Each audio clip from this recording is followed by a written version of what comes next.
እንዴት የሴት ፓስተር የለም ይላሉ? ፓስተር ከሊትስ አታያትም? እንዴት ሐዋርያ ሴት የለም ይላሉ? መቼስ 12 ውስጥ አያገኙም አይደል? ሶላ ስክሪፕቹራ ውስጥ አያገኙም።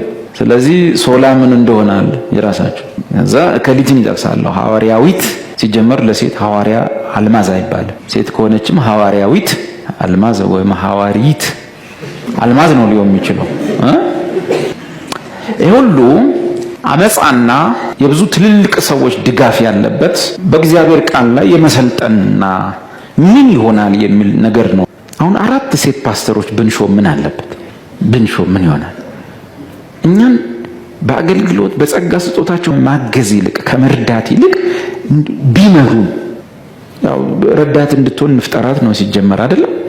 በእርግጠኝነት ልንገራችሁ እኔ እዚህ ጋር የቆምኩት በአንዳንድ ጥቂት ወንድሞችና በብዙ እህቶች ጸሎት እኔ ራሱ እስካሁን ያለው እናት ያለች እናቶች አሉ፣ ጥቂት ወንድሞችም አላችሁ እና መልካም ምኞት የምትመኙልኝ ደግሞ ብዙዎች አላችሁ። በእናቶች ጸሎት ነው ባጭሩ ያለሁት። ከጠቅላይ ሚኒስትሩ ኮርጃ አይደለም፣ ይሄ ራሴ ነው።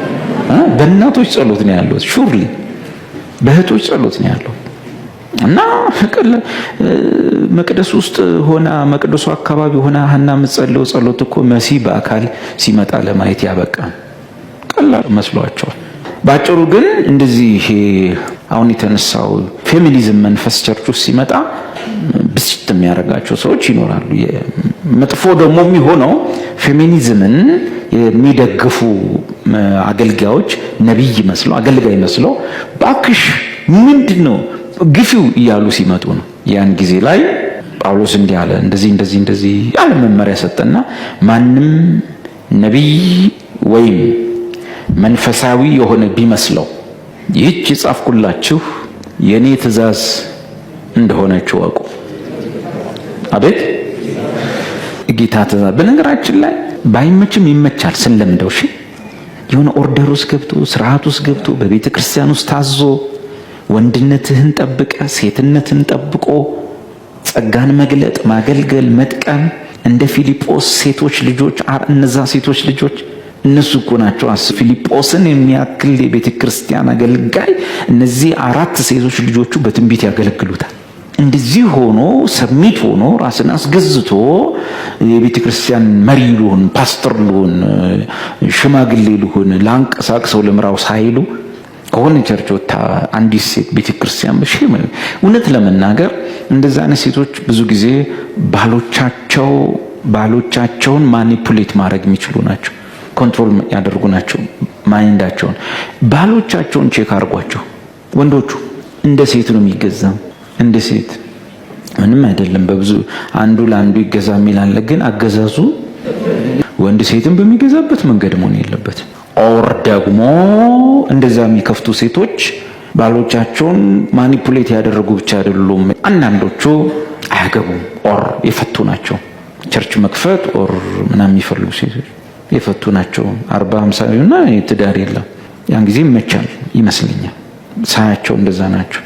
ነብይ ነኝ መንፈሳዊ ነኝ የሚል ሰው የሆነ ምን ያህል ጳውሎስ ይሄን ያለበት ምክንያት ያን ጊዜ ይላል። ጳውሎስ ይህን ሲጽፍ አያችሁ ዝም ብሎ አተረጓጎም አለው። ጳውሎስ ያንን ያለበት ምክንያት እያሉ የሚያደናግሩ ስላሉ ጳውሎስ በእኔ አታሳቡ፣ እኔ እቺ የሰጠኋችሁ ትእዛዝ አንድ ሰው ነቢይ ወይም መንፈሳዊ የሆነ ቢመስለው የጻፍኩላችሁ የጌታ ትእዛዝ እንደሆነች ይወቅ።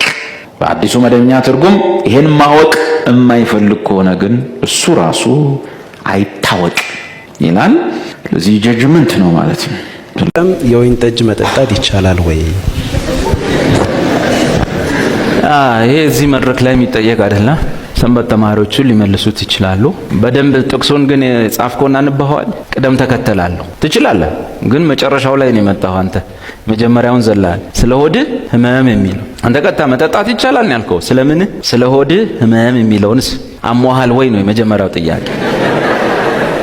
ጳውሎስ ዝም ብለህ ገልብጥ ከመሬት ተነስታለ ስለ ሆድህ ህመም። ስለዚህ በዚህ ጥቅስ መሰረት መጠጣት ይቻላል? አዎ ይቻላል። ጳውሎስ ይቻላል ካለ እኛ አይቻልም አንልም። መጀመሪያ ግን መጸለይ አለብህ። ምን ብለህ? እግዚአብሔር ሆይ ወይን ጠጅ አምሮኛል፣ ስለዚህ የጢሞቴዎስ አይነት የሆድ ህመም ልቀቅብኝ። ከዛ የጢሞቴዎስ አይነት ሲይዝ በላይ በታች ሲል ከዛ በኋላ መጠጣት ትችላለህ። ሁለተኛ ደግሞ ወይኑን ትንሽ ላወራልህ እፈልጋለሁ። ያን ጊዜ በየቤቱ አይሁድ በረከታቸው ወይን ነውና በየቤቱ ውሃ አይጠጡም። ቅራሪ ወይን አይጠፋም። ሁሌ ቅራሪ ወይን በረከት ነው። አንድ እስራኤል ላይ መባረኩን የምታውቀው ቤቱ ስትገባ ሁሌ ቅራሪ ስለሚቀዳልህ።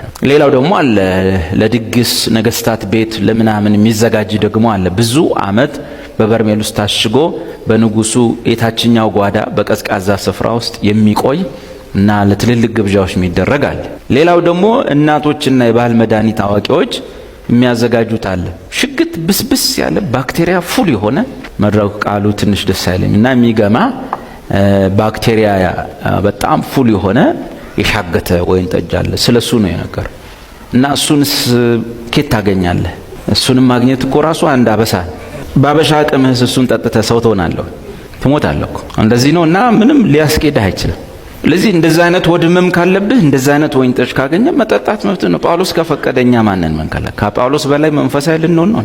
አይ ስለ መደበኛው ወይን ጠጅ አጠጣ የሚል የለም። ጴንጤ ነው አጠጣ ያለው። ምናልባት ውጭ ሀገር ስትሄዱ አገልጋዮቹ ቄሶቹ ኖርማሊ ይጠጣሉ። ምናልባት አንድ አገልጋይ አገልግሎ ቤቱ ወስዶ እስቲ ምሳል ጋብዝ ብሎ ያኔ መሰለ ያለ ፓስተር ፍሪጅ ከፍቶ እስቲ እቺን ትንሽ ዋይን ትንሽ ጠጣ ብሎ ሲ በኢየሱስ አሰርኩ ወጋው ብትል ማቻ ያረጋል። ከውጭው ዓለም ክርስትና ጋር ማቻ ያረጋል። ወይን ጠጅ እንደ ርኩስ የሚቆጠረው በኢትዮጵያ ወንጌላውያን አብያተ ክርስቲያናት ቸርች ውስጥ ብቻ። በየትኛውም ዓለም ላይ ክርስቲያኖች ወይን ጠጅ ፉት ይላሉ። አሁን እንደዚህ ስልም እንደሚታቃል ኃጢአት ልታበረታት አልዋሽም። ከመዋሽ ምን ነው ወርጄ እንዳልኳችሁ መብራት ኃይል ውሃ ለማሰራለሁ። ሰነፍና የቸርች ጥገኛ ለማኝ አይደለም። ስለዚህ እውነታው ወንጌል ምን መሰክርላቸው ጠላ እንዲተው ነው። አሜን። ወይም ደግሞ አደጋ ውስጥ ያሉት ጠላ ስለሚገለብጡ ነው አይደል? ኢየሱስን ስትመስል ራሱ ጠላ ያስጠላሃል። እና